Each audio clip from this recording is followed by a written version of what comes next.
Good morning and welcome to Living Local 15. I'm your host, Jessica Williams. Thank you for hanging out with me today. It's time to grab a cup of joe and enjoy the show. So we are kicking things off with some holiday crafts.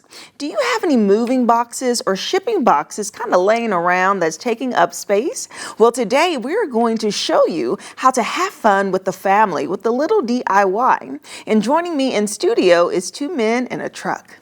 Then it's Wealth Wednesday with Foster Financial, and we are talking Social Security cost of living increase and how inflation can impact your retirement. And later, we highlight the Golden Globe nominations that dropped this week with your favorite movies and TV shows. That and more happening now. Fashion, food, and fun. You're watching Living Local 15 with your host, Jessica Williams.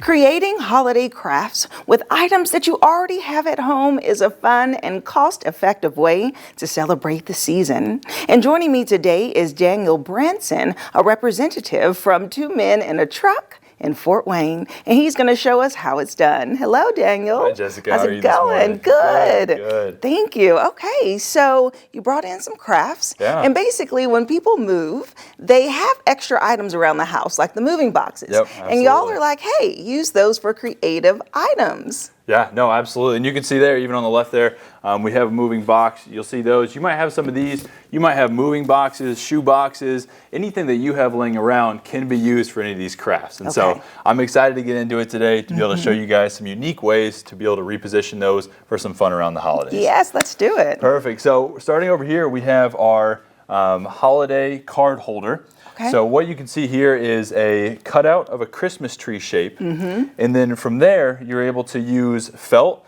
A lot of people have different various crafting items and things around the house to be able to cover up not only the tree part, but also the stump with different items. So I'll let you check it out here. Yes. And the great part about this craft is you only need to do one side. So a lot of people think, oh, I got to do two sides, I got to do both. But this is going to be sitting up next to a wall where you're going to be able to collect those Christmas cards from all your friends and family and loved ones around the holidays. I love it. It's so cute already. So what I'm going to have you do is we have different, just small clothespins here that you already have around the house. You're going to take some of those, put them on different parts of the string, and then we're going to pull out some of our Christmas cards that we have here. Okay, like this. Yep, just nice and easily around. Choose wherever you like, and that's the best part about DIY, right? It's exactly how you want to do it, and you're able to do it in a unique way for you. Okay, so these are Christmas cards that you're saying maybe people have given you? Yeah, so you receive them from your friends, your family, and you want to display them because we all get a lot of cards, but we never know what to do with them. Right. And so this is a unique Bada way. bing, bada boom. Show them off a little bit, and you're able to see the fun and unique different cards for them. Yeah, and it's really easy. I feel like this wouldn't take a whole lot of time. No, it's not too bad. All these crafts, we really aim for about 20 to 30 minutes to get them done. Once you find the supplies, once you figure out, okay, here's what I need to do to make it, you get your mindset and you get it done. Okay, awesome. What is next? All right, perfect. So the next one is we have ornaments. We're looking for small, fun things for the kids to work on as well. And so what we do is we cut out little cardboard boxes in the shape of trees again. And then we have cute little green pellets that we plop on here with some hot glue. Yes. All right, if you're much of a DIYer, you know hot glue is your best friend, right? Right. So what we're going to take here is we have some of the green felt. We're going to use the hot glue gun here to be able to glue these on to our mock tree here. Okay. So what you're going to be able to see is we got a little space available here for that. All you got to do, put a little dab of hot glue, get that green pellet on there, and then you'll see the tree slowly come to life. Okay, so let's put it right here. And I love how soft these are. These are actually so cute. They really are. And whether it's the green trees or whether it's the candy cane with the yarn, what you'll realize is it's very heartwarming because it feels homemade and it feels like you really cared about what you were working on. Right. Okay. And so then what's also cool is that people can make whatever color they want also to match their tree decorations at home. Exactly. Say you're more of a gold and silver type of person and not a green and red type of person. Yes. No problem. Use different types, use different things, whether you're going to the store to pick up these items or whether you're just out and about and you're like, hey, what are some fun small crafts we can do? this is a great way to be able to do so. Now, this is creative. I don't think I've ever repurposed a box. Right. In this way. You break it down, you put it outside, and that's it. But Exactly. This is good. Hope the neighbors or somebody's going to be able to use it. Boom, boom, boom. Wonderful. Yay. That looks good. That looks good. Thank you. And with these two, what's great, since it's cardboard, if you don't feel like putting the brown felt on the bottom, you already have a brown stump as is. Okay. So you're able to already have it done. If you're like, true. oh, I don't want to take the one more step, you're able to already have a brown cardboard box there. Love that. Okay, and then this is a different type of ornament. Yeah, so this is, if you're bright, you're a bedazzly type of person, this is the ornament for you. So what we're going to do here is we have just some stick-on little bedazzled jewels. We're just going to take some of these and we're going to start on the back here, and we're going to see if we can get a couple bedazzles on there for us. Let's see. Are you a sparkly type of person, Jessica? I am. You nailed it. I love it. Sparkly, pink, all of that. Perfect. And so if you love pink, if you love a different color, you can use that, whatever type of color you want. Again, the great part about DIY is you're going to make it how you want it. And especially if you have kids, they love to do things the way that they want to do them, right? And so you're able to get them involved, get them a part of it, but also have memories that you'll have for years to come, because you can use these each year with different ornaments. Right, and I'm sure they would appreciate seeing something that they made on the tree. All right, Absolutely. and just as simple as that, when you bedazzle something, it only takes a couple of minutes.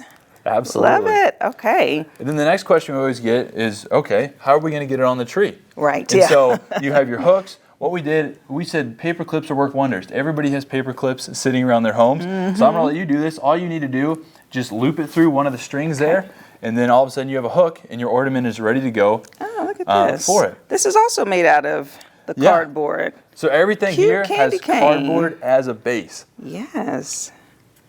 Okay. Hook it through, just like that. Ding, ding, ding, ding, ding. Perfect. And then if this was a tree, You can plop it right on there. Absolutely. I love that. We'll decorate our tree over here a little bit. All right. That's wonderful. Yes. So now you have your ornaments. You have a place to put all your holiday cards. So now we're saying, all right, if you want something to welcome in joy as people are coming to your home, we can make a door hanger to put on your front door. Okay. So over here, we have the word joy spelled out, and you can use any type of word or letter that you want to. So say you want to spell out your name, say you want to work on a different piece. All you need to do is spell it out, cut it out of that cardboard real quick, and then get a nice ribbon, put it on the ribbon, and then we did a little razzle-dazzle at the top by getting some bells and a bow tied there. And so this is already done, but I want to kind of show you the process. And so we're going to practice on this candy cane, and we're going to take some of the yarn, so whatever color you want, and I just want to show them, all you're doing is just wrapping it around.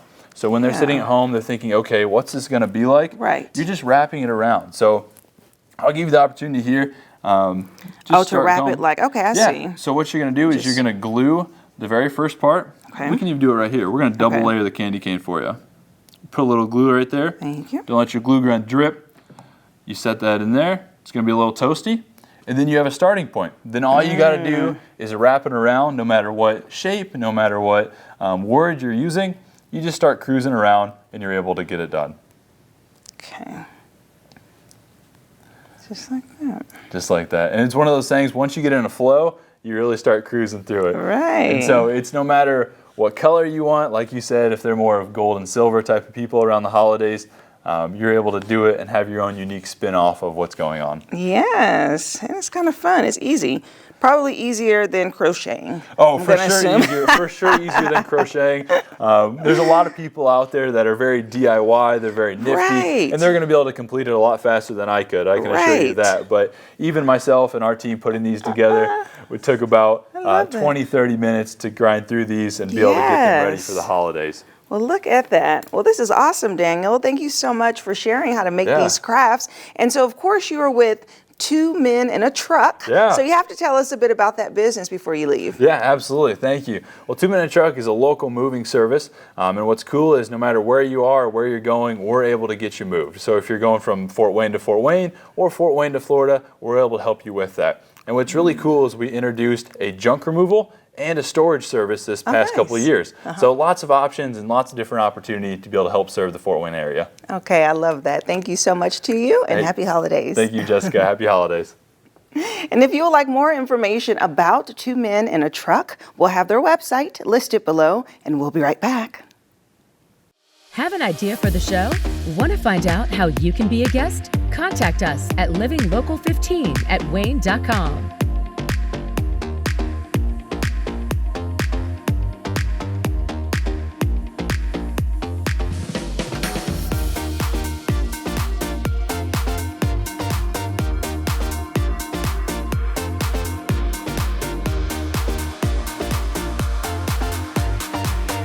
Wake up with us on Wayne 15's First News every weekday morning. We'll bring you the local news you need to start your day. Stay with CBS Mornings at 7 on Wayne 15. We've got the overnight breaking news and in-depth reporting. And uplifting stories to start your day off right. Then at 9, watch Living Local 15 with Jessica Williams. Hey, Jessica. We're talking food, fun, and everything going on in Northeast Indiana. First News, CBS Mornings. And then Living Local 15. A great way to start your day. Every day.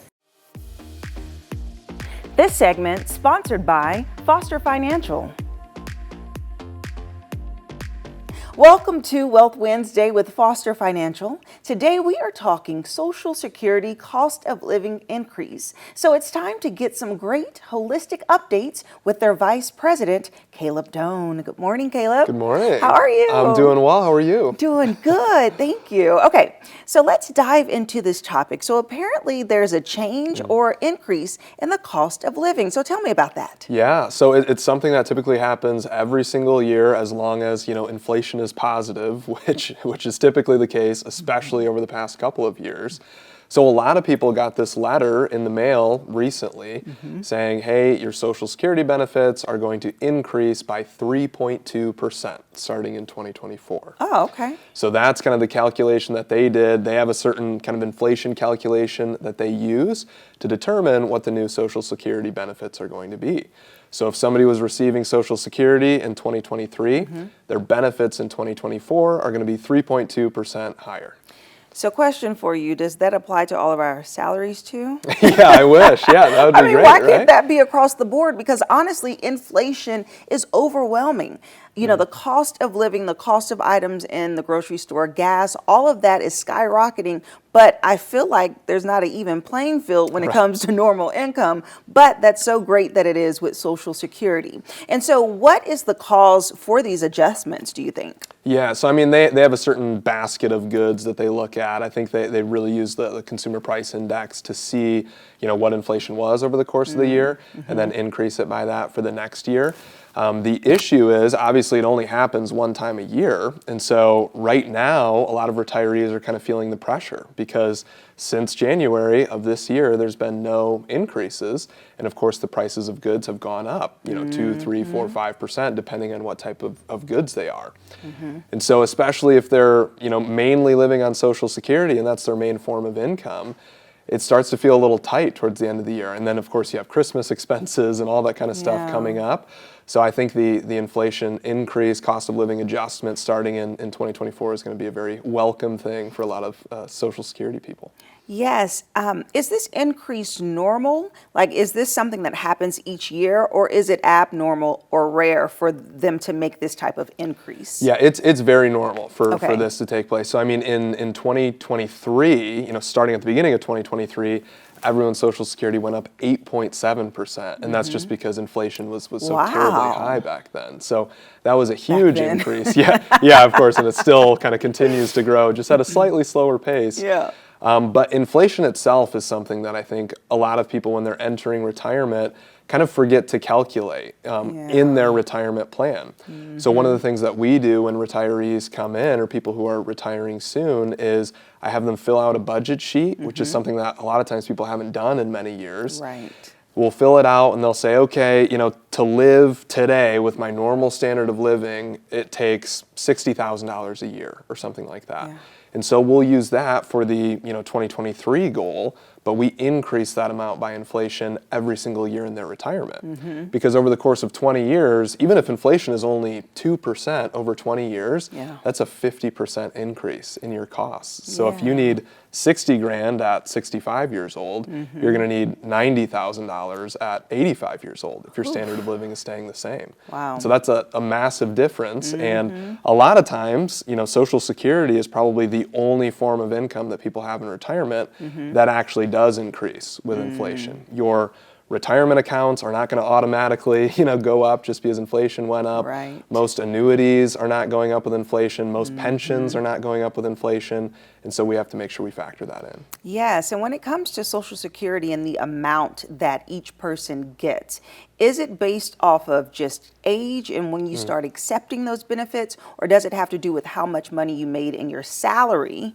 or how much you contributed to the Social Security fund over your duration of your career? Yeah, it's both actually. Okay. So they take a look at all the money that you've put into the Social Security system, and then they have another calculation to determine at what age are you taking this will determine how much money we give you. And so people can go online, even if you're not even close to retiring, you can still go online. The Social Security system will be able to know what you've paid in taxes and what you've contributed to the Social Security system, and you can see an estimate of what your Social Security will be at different ages. Yeah. And an important thing to note on that is that's always in today's dollars, the amount that they show you on there. So in reality, if retirement is 10 years away, that amount will be higher, but of course, goods and services will be higher too. Yeah. And is there any other way that inflation plays a role in someone determining their proper retirement plan? I mean, of course, coming in and talking about how to plan it out with your Social Security, but is there any other pre-planning that people can do? Another thing that comes to mind recently is that if people have too much cash in the bank, inflation is just slowly eating away at that cash. So the amount of goods and services that 100 grand in the bank could buy is slowly shrinking every single year because everything's getting more expensive. And so part of the planning that we do for people is we say, hey, there are ways that we can keep this conservative if somebody's conservative and wants access to the money, but we can put it in something that's actually going to keep up with inflation, maybe like bonds or CDs or something like that, especially when interest rates are so high. Yeah. All right. Well, thank you so much for this new information. You bet. Caleb. Thank you. Foster Financial creates financial plans that factor into inflation, and you can actually give them a call to get your complimentary consultation, and we'll have that information listed below, and we'll be right back. This segment sponsored by Foster Financial. Follow us on social media at Living Local 15.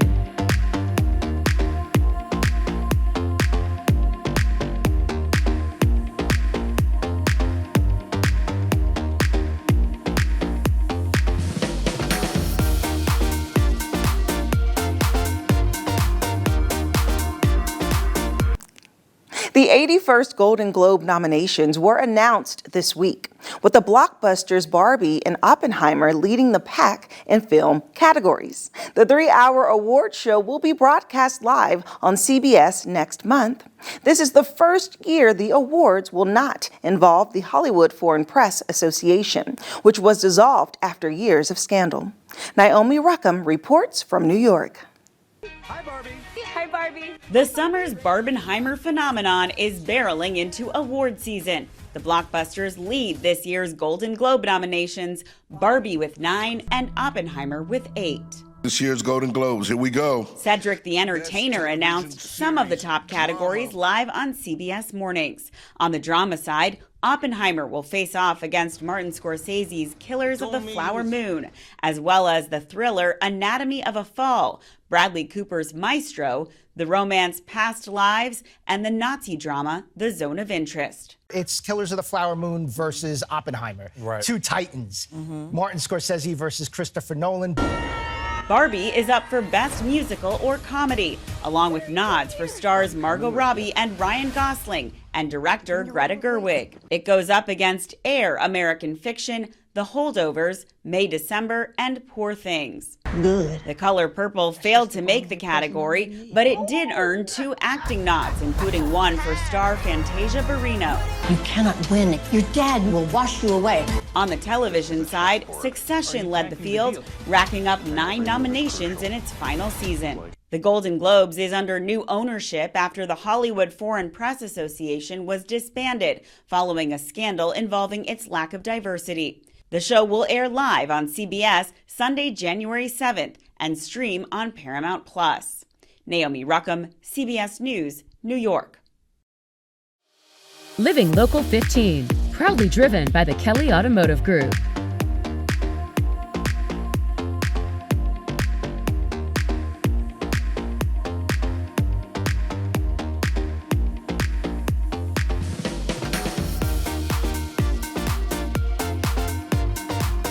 Do you want to know the best places to go to eat and drink around Northeast Indiana? Well, join me, Jessica Williams, for Living Local 15, weekdays at 9 a.m. as I take you inside of the best restaurants, new and old, explore their menu, and of course, mix up some cocktails. Where will I go next? Well, you'll have to watch and see, but I want to know, where do you recommend I go? Keep up with Jessica Williams on Living Local 15, weekdays at 9. Well, that's our show for today. Thank you so much for tuning in. We hope you enjoyed it. Also, you can always rewatch segments or full episodes of Living Local 15 by going to WANE.com and also checking out our YouTube channel. And I'll leave you with this. While you're out, give a little smile, give a little wave, share a little light and love today. And I look forward to seeing you here tomorrow. Bye-bye. Go to the Living Local 15 page on WANE.com for recipes from the show, to watch a segment again, and to get information on products and services featured on Living Local 15.